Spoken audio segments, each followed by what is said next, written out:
love that intro. Welcome to the Figure Gore. We are back. And Ryan, I guess we never really told you what the podcast was revolving around. Pondo is like a massive deathmatch wrestler and loves horror. Nice. Love horror movies. Nah, look at this guy. Where is it? Just 1 second. There it is. Look at that guy. Oh, yeah. All Bloody, right. brutal. That's me. I won the Big Japan Deathmatch champ. I never wanted to win a belt, but that one I was so ready to win that belt. It's like meant a lot to me. But Pondo has a huge love of horror as well. And we thought this is the perfect combo to chat. And like I told you originally, I'm slowly getting him into the Southwestern Ontario horror. So, and with your new release, I'd love to have you on so we can talk about how In a Violent Nature is kind of sweeping things right now. Yeah. I mean, it's been crazy. We're just kind of catching up with what's going on. Does that surprise you that it's took off like this? Did you think when you was making it, oh, this is going to be something that everybody's talking about, or did you just think, hey, this is going to be a hit? No, this is all surprise. I mean, like you know, you go make a film and hope that it finds an audience, and being a part of this one, it just being such a different kind of a film and sort of like an art house horror film, you don't really expect that a huge audience is going to kind of latch onto it. So we just been blown away this whole time, that ever since the Sundance announcement, and then everything since then has just been fucking crazy. Robert, you might want to tell people that Ry is the killer in the movie, just for people who might not. Ry is a killer in a lot of movies. Actually, here, let's talk about this one real quick. Are you familiar with this film, Ry? Yeah, that's my first film we ever made. That was 2004, wasn't it? Yeah, I think we actually shot it. It would have been like summer of 2001, 2002, I think. And it was kind of, we like went back and did pickups and shot a bunch of stuff, but it was kind of just a huge learning process making that movie. But yeah, it was fun. And talking of being killers, this is the one I think I met you on. It was when you did this one, Drownsman. Right. Yeah. That's another kind of slasher. It's our splasher. That's right, because the guy can show up out of water anywhere. Right? Yeah, he's kind of closer to like Candyman or Freddy Krueger, where he travels through something. And this one you had full makeup on too, didn't you? Yeah, that was a head to toe makeup process. That was about towards the end of it, we got pretty quick with it, but it was about a 2 to 3 hour makeup job, I'm pretty sure. They did it that fast? By the end, yeah, it was about 2 hours. I think the very first time was probably about a 4 hour gig, kind of just getting everything down, the hair piece, and that was a big, there's a lot going on. There was like a face mask that had to be painted and glued everywhere, and then a cowl that went over top with the hair, and then all the body, all the hand stuff. It was a big makeup job, yeah. I'm just trying to pull up a picture real quick to show. There we go. Yeah, there it is. There's Jay DeRushi. He designed that, and it was a great creature design. Have we sent that one to you yet, Pondo, to watch? No, I haven't even heard of that one. That one's going on the list. All right. And then the other one I was telling Pondo about, where we had the facility up here in Chatham area, and it was decommissioned. But before it was destroyed, you got to make a film there. Yeah, Kingdom Come. That was a creepy shoot, man. That location was insane. It was huge, said to be haunted by multiple spirits, and it was in the middle of at the end of January, so it was freezing. Like, because there's no electricity, we had generators there to heat things up, but it was freezing inside that place too. But such a cool location. And it's creepy working. It's even creepier. It has to be when it's shut down and it's been sitting for a while. And yeah, it was extremely creepy. And there was stuff like drawn on some walls, and there was like file papers that were left there, and just there was like a children's wing that had a hospital with like animals painted on the wall that were peeling off, and yeah, it was a good spot. Oh wow. And then this is the one that is the big thing right now. Mhm. Yeah, this is In a Violent Nature. I played Johnny, the killer in that, and it's in theaters right now, and it's been just getting crazy attention. We're just kind of sitting back and going for the ride with it because it's crazy, it's insane. So this one I have not seen, so bear with me for some questions then. In this one, is it like the Drownsman or is it more like this, like the Demolisher? I'd say there's more in common with the Demolisher. Um, it mainly because it's more of an art house kind of approach.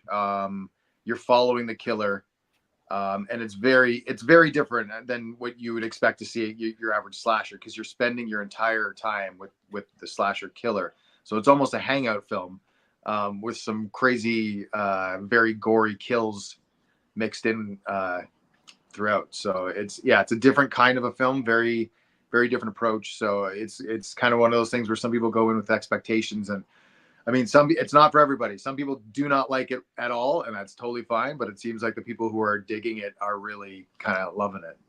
Well, So I got a question. When you was reading the script, did it say they were going to follow your back while you walked for 26 minutes and 58 seconds? Yeah, there's pretty much like it would, because Really? each walking segment would kind of describe like where, like what the setting was and where exactly we were, and then kind of give the motivation in between there to like Johnny is going here now because of this, and so we would have to know exactly what that was, and then it would kind of jump into the next kind of reasoning point for where Johnny's going after that and who he runs into, and that. But it would, there was like there would be a walking segment written there, and it would just kind of explain where exactly like what the terrain was. And What about here's this is the question that I'm going to ask you that a lot of people either talk about or have asked me. What was the ending bear story? What was the significance of that? Do you know? I mean, I know you wasn't even in that scene, but yeah, the final scene is like a 5-minute bear story that just went wherever it went. I mean, it's supposed to sort of be, it's not supposed to have a complete, like that bear story particularly is not supposed to have a direct like connection to the people, but it's supposed to be more of an analogy of what Johnny is, and the reasoning behind everything. But then it's also just to also kind of build that tension that's been built the whole time that you're with Johnny throughout everything. But then he's not there anymore, but his Right. presence is supposed to still be felt through all of that, as if he could jump out at any moment. So it's kind of it's got that old school, the original Halloween sort of feeling of the ending, of leaving that the dread and the terror is still out there. You don't know where he is. You don't know if he's going to come back at any moment. But yeah, and then the analogy and the story. that's cool. And Pondo, you're the perfect judge. How were the kill scenes? The kill scenes were awesome. I loved everyone. I mean, can I spoil some on this, or surely? People have been talking about him, so yeah, you're probably safe. Yeah. Yeah, the of course they call it the yoga scene with the hook and the head and the pulling it. That was pretty creative. Whoever came up with that. The wood chipper scene, that was awesome, and the sling blade through the guy's mouth to the tree. All those were very creative and well thought out. And whoever came up with that, kudos to them. That was some really cool kills. Yeah, that's all Chris Nash, the writer director. He wrote all those scenes. They're all in the script, and then he's a big practical special effects guy too. So him and Peter Kaplowski kind of designed all of those pieces, and the making the dummies and everything kind of all come together. So that was all pre-designed and all ready to go. And watching it happen, watching those scenes was just crazy, seeing such talent and watching it unfold, and then seeing it cut together, and the edits, and yeah, it just works. That thing couldn't have been easy to see through though. That fire mask. No, the mask was a little tough, but they had a couple Uh, different versions. So like there was one Yeah. version that had a cutout opening, and then you could take some of the goggle glasses out because it would heat Gotcha. up, and then you couldn't see anything. So we only had those in when it was like a kill scene when Johnny was going to kind of get seen up close. Gotcha. Wicked.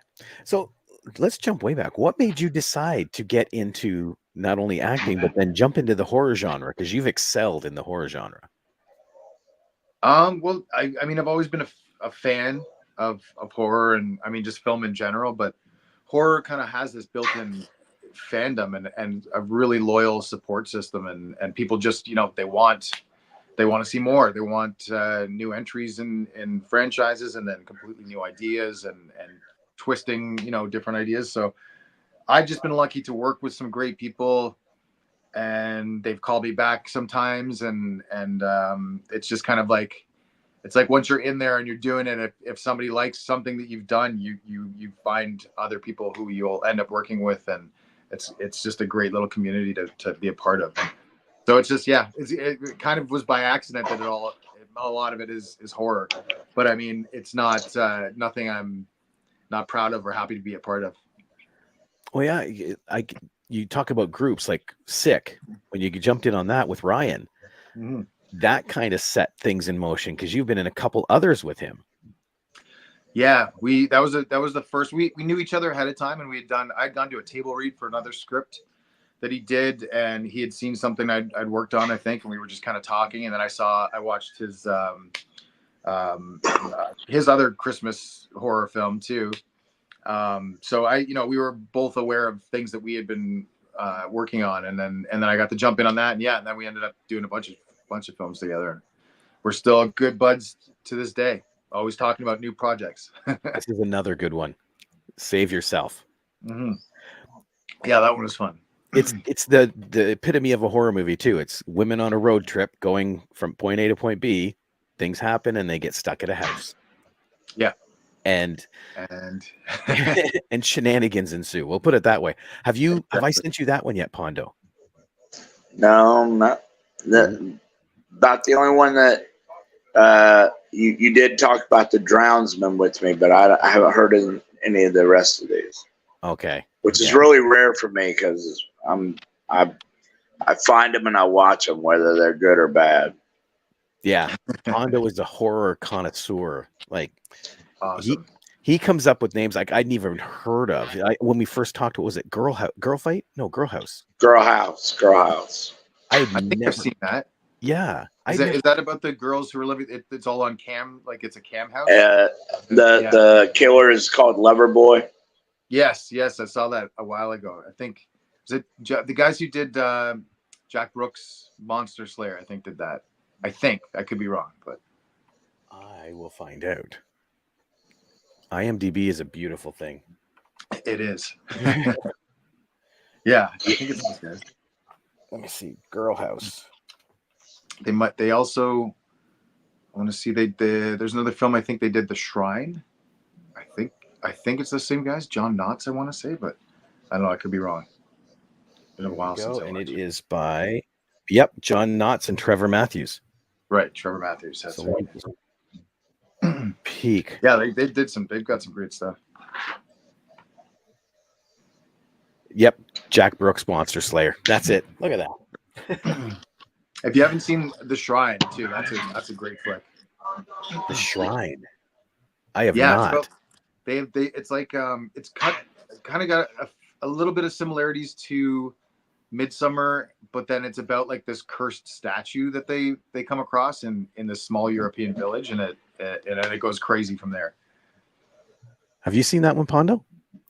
No, I saw Midsummer.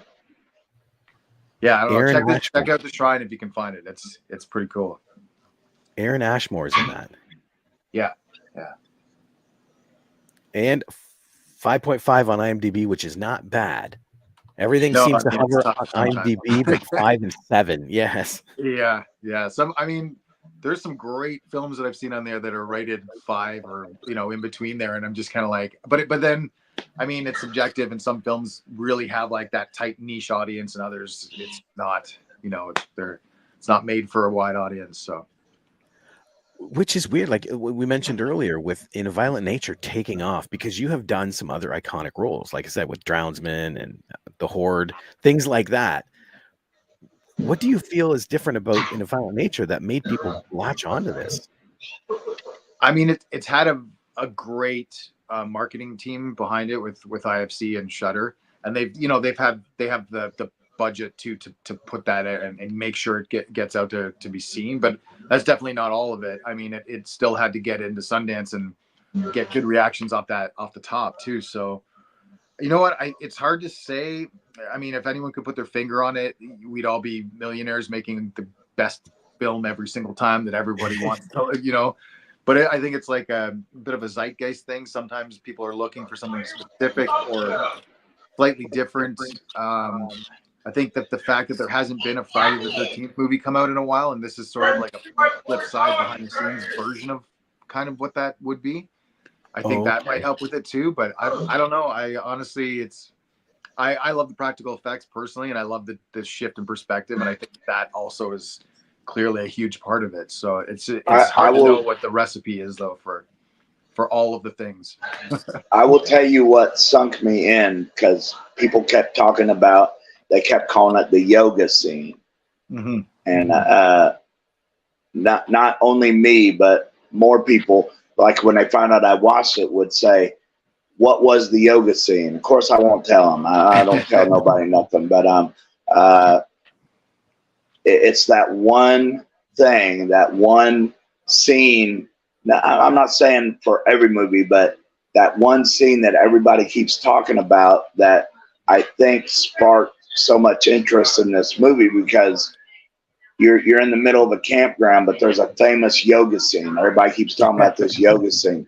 And then when you see the yoga scene, it lives up to the hype. Like that was one of the coolest shits in the movie. So for In a Violent Nature, for me, not everybody, but for me, it was wondering what the yoga scene was. And then when I saw it, I was like, oh yeah, that's got to be it. And that's fucking cool. Yeah, I mean, it's definitely been a part of it for sure too. Because like I was actually just watching some reaction videos to it. There's a bunch of reaction videos to it on TikTok, and I was just flipping through watching that and laughing, because it's so much fun to just see people react to it too. So that scene definitely has helped quite a bit. I know you've gone out on the road with this now. Have you been able to sit in theaters with people? Yeah, I was. I went to the Saturday night screening here in Toronto. The cast and crew was here for that. That was last weekend, and then I've gotten to see with a handful of like festival audiences and stuff too. But it seems that the reactions are all, it's always the same beats, the same laughs, and the same gasps. They all hit at the right time. Yeah. What was your favorite memory of the movie, Pondo? I think we know. The yoga scene. Okay. Yes. And you want to know what's crazy about this one? People start expecting things out of movies like this, and there was no nudity, no really lewd talking, but it was just a movie of the same, almost like like he said, like Friday the 13th, but nothing. It had its differences, and one of the differences is no nudity and no lewd talking, really. It was just a straight up horror. Right. Johnny doesn't get into the bedroom, so he doesn't get to see any of that. That's the sequel. Yeah. What? I tell him I'm on a podcast and I'll be there in a minute. All right, thank you. So with your films then, Ry, have you ever wanted to go back into any of the, universes like Drownsman? Yeah, I mean, I've always been up for if there's a good idea and a good seed for a sequel, I'm definitely down for it. I mean, I talked to Chad actually about a sequel or a prequel for Drownsman, because I know we were talking about that back when it came out. And we were talking, I think I wrote a treatment for a prequel to it actually, but then, people move on to different things, and then the next thing becomes the thing that you might make the sequel to. So it's, you just, yeah, you know, you never know. But I would be totally up for revisiting like a bunch of these and just seeing if there's, you know, if there is a story there to tell that's fresh, then like, sure, I'm in. And I remember you saying you're unofficially in Antisocial 2, even though you're in one. Yeah. He's unofficially in the second one because they had a body cast of you. Yeah. In the first one I get like decapitated basically, and then the second one they used a body cast that they had used to make that body cast of decapitation. So then I think I'm like hanging from some barbed wire or stuck to like a cross sort of thing, just like a body part in the background. But I got a good little close up in there. So yeah, I'm unofficially in there. You know what's funny is I officially do my body in barbed wire. So that is so true. I don't have a picture of that one, Pondo, but it is in our opening. Right? Oh yeah. I saw that in the opening too. Yeah, the stuff that you pull off is crazy, man. That deathmatch stuff is wild. I love watching it. Oh, Pondo's insane when he gets in the ring. He goes full tilt. I remember. Yeah. I never want to disappoint. Oh, never does. It was actually funny because he has a book out. One day, what's it? One Day in the Life of a Madman, right? No. Memoirs of a Madman. Memoirs of a Madman. And when he sells the books, especially when you get him at a live show, you usually he takes the blood and he does a little thumbprint right in the book. Right on. Yep. So you I got plenty of ink after my matches too. Plenty of ink.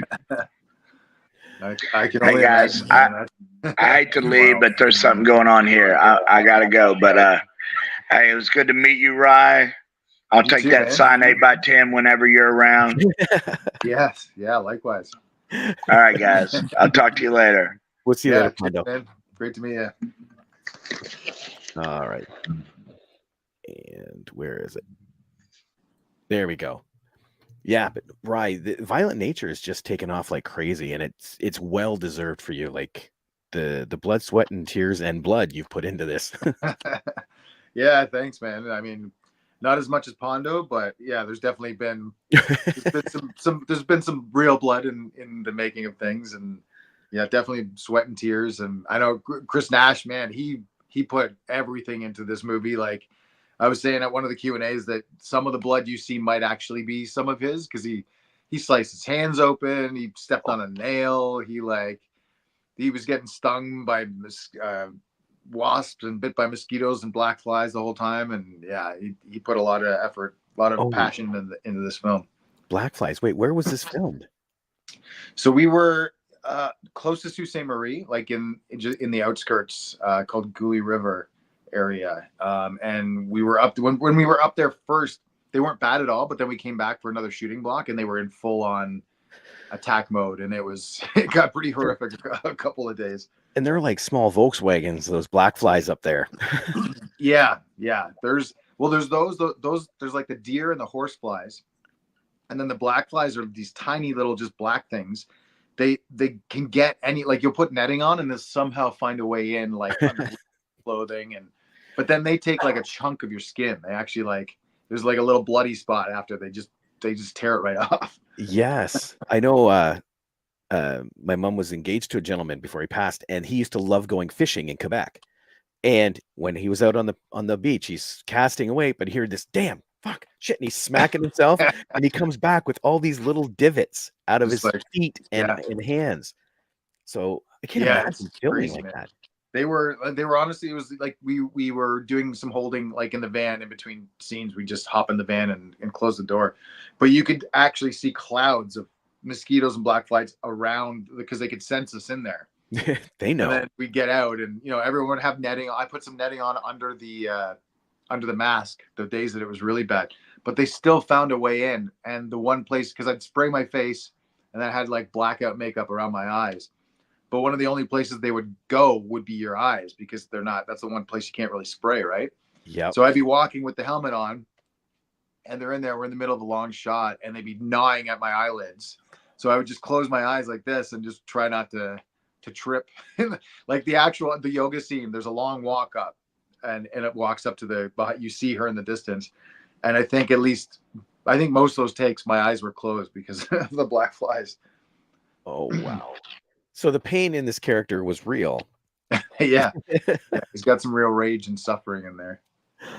Oh, man. So in A Violent Nature is in theaters now, correct? Yeah.